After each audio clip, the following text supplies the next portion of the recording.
কথায় বলে উঠলো বাই তো কটক যাই। আমার জীবনের সাথে এই কথাটা ওতপ্রোতভাবে জড়িত। হঠাৎ মন খারাপ করলে আমি সত্যিকারেরই কটক যাই, মানে পুরী। বাঙালির অন্যতম প্রিয় ভ্রমণ ডেস্টিনেশন পুরী। আর আমার মতো যারা সমুদ্রপ্রেমী তাদের কাছে পুরী শুধুমাত্র ভ্রমণ ডেস্টিনেশন বোধহয় নয়, পুরী তাদের কাছে ইমোশন, আবেগ। গত 22শে অক্টোবর হাওড়া পুরী শতাব্দী এক্সপ্রেস এক্সিকিউটিভ চেয়ার কারে করে আমরা রওনা হয়েছিলাম পুরীর উদ্দেশ্যে। ছিলাম 30শে অক্টোবর অবধি। এই বছর for the very first time আমি এক্সিকিউটিভ চেয়ার কারের জার্নি এক্সপিরিয়েন্স করেছিলাম। নর্মাল চেয়ার কারের সাথে এক্সিকিউটিভ চেয়ার কারের বিস্তর যে ফারাক তা নয়, তবে একটা ফারাক চোখে পড়ার মতো ছিল। সেটা হলো এক্সিকিউটিভ চেয়ার কার ছিল ঝাঁ চকচকে, একদম নিট অ্যান্ড ক্লিন। ট্রেনে ওঠার খানিকক্ষণ পরেই আমাদেরকে দেওয়া হয়েছিল জলের বোতল, নিউজ পেপার, আর তার খানিকক্ষণ পর থেকেই শুরু হয়ে গেছিল খাওয়া দাওয়া। এই স্ন্যাক্সের মধ্যে ছিল টি কিট, মানে tea bag, milk powder and চিনি। তার সাথে ছিল স্যান্ডউইচ, সস, রোস্টেড আমন্ড, খাস্তার কচুরি টাইপ একটা কিছু, যেটা ছিল খুব টেস্টি। স্যান্ডউইচও ভীষণ টেস্টি ছিল। আর আমার যেটা সব থেকে ভালো লেগেছে সেটা হচ্ছে এই রোস্টেড আমন্ড, খুব টেস্টি ছিল। আর ছিল একটা বাদাম চিক্কি, আর গরম জল ছিল চা বানিয়ে নেওয়ার জন্য। বিকেলে স্ন্যাক্স শেষ করার 1-1.5 ঘন্টা পরে আমাদেরকে দেওয়া হয়েছিল টমেটো স্যুপের প্রিমিক্স, তার সাথে গরম জল ছিল, 2টো করে ব্রেড স্টিক, গোলমরিচ, নুন, মাখন।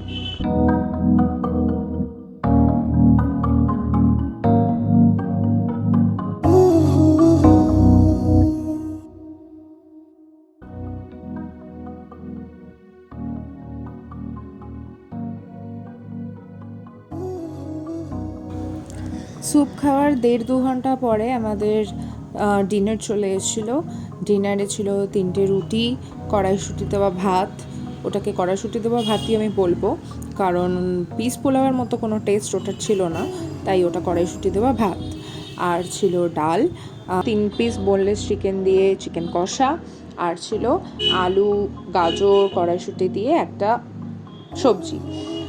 তার মধ্যে চিকেনের টেস্ট যদি বলতে হয়, চিকেনের টেস্ট সত্যিই খুব ভালো ছিল, কিন্তু ডাল ছিল খুব বিস্বাদ এবং ডালে কোনো নুন ছিল না। যাই হোক, আলাদা করে নুন দেওয়া হয়েছিল, যার যেমন দরকার সে মিশিয়ে খাবে। আর ছিল তার সাথে টক দই, আর ছিল হ্যান্ড স্যানিটাইজার।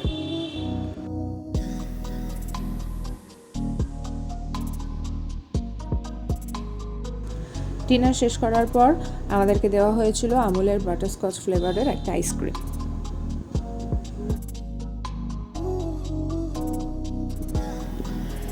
22 তারিখে হোটেলে পৌঁছতে আমাদের প্রায় রাত 10:30 বেজে গিয়েছিল, কারণ স্টেশনের বাইরে টোটো আর অটোর ভীষণ কমতি ছিল কোনো একটা কারণে। তো সেদিন রাত্রে কোনো রকমের ভিডিও ক্লিপ নেওয়া পসিবল হয়নি। যাই হোক, আমাদের হোটেলের রিসেপশনে একটা সুন্দর অ্যাকোয়ারিয়াম ছিল।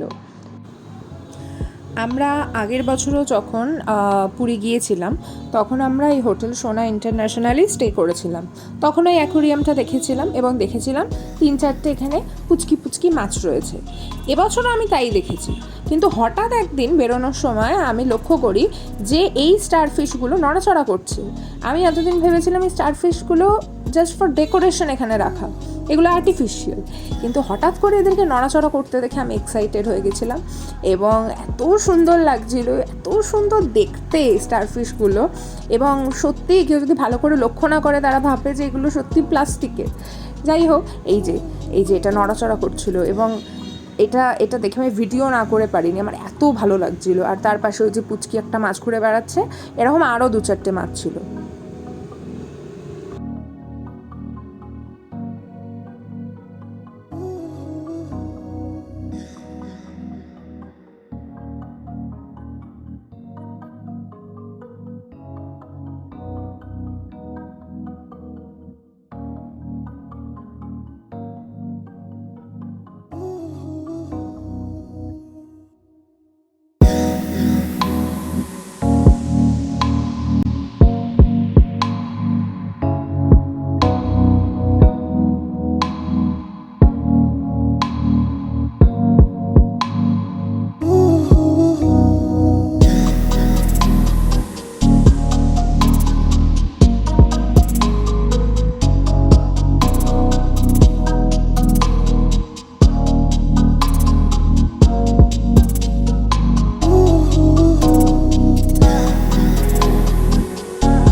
আমাদের রুম ছিল ফার্স্ট ফ্লোরে।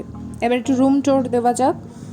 প্রথমেই বলে রাখি, আমরা নিয়েছিলাম ফ্রন্ট সি ফেসিং রুম। আগের বছর আমরা যখন এই হোটেলে উঠেছিলাম আমরা নিয়েছিলাম সাইড সি ফেসিং রুম। এদের সাইড সি ফেসিং রুমটাও ভীষণ ভালো, আর ফ্রন্ট সি ফেসিং নিয়ে তো কোনো কথাই হবে না। রুমের যে প্রান্ত থেকেই বাইরে চোখ রাখো না কেন দেখতে পাবে সমুদ্র।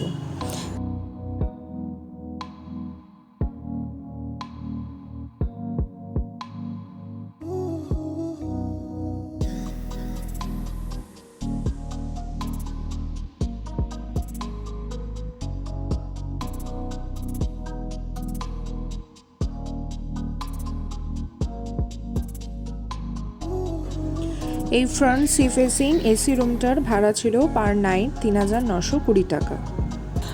এবার রুমে কি ছিল একটু বলি। একটা বড় আলমারি ছিল, হ্যাঙ্গার ছিল, মিনি ফ্রিজ ছিল, ডাস্টবিন ছিল, ইলেকট্রিক কেটল ছিল, টিকিট দেওয়া হতো যাতে রুমে বসেই কেউ চা বানিয়ে খেতে পারে, কাপ ছিল, গ্লাস ছিল, আর ছিল শাওয়ার জেল, একটা মিনি শাওয়ার জেল, একটা চিরুনি, একটা ময়শ্চারাইজার, একটা শেভিং কিট, মানে যেখানে শেভিং জেল ছিল আর রেজার ছিল। এখানে একটা বড় ড্রেসিং টেবিল রয়েছে, একটা টিভি রয়েছে, একটা ডাবল বেড রয়েছে। ডাবল বেড হলেও এখানে 3 জন বেশ আরাম করে শোয়া যায়। 2টো চেয়ার রয়েছে, যেহেতু আমরা 3 জন তাই আমরা বলাতে ওখানে 3টে চেয়ার দেওয়া হয়েছিল। একটা মিনি সোফা রয়েছে, তার সাথে একটা সেন্টার টেবিল রয়েছে, আর রয়েছে একটা সুন্দর বারান্দা, যে বারান্দায় গেলে মন প্রাণ সব জুড়িয়ে যায়। ঘরের বিছানা থেকে সমুদ্র দেখা যায়।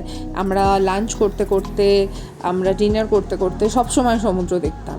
আর বারান্দায় বসে থাকলে তো বিচে যেতে ইচ্ছাই করে না, কারণ বিচে বসে থাকা আর বারান্দায় বসে থাকা দুটোর মধ্যে তেমন কোনো ডিফারেন্স নেই।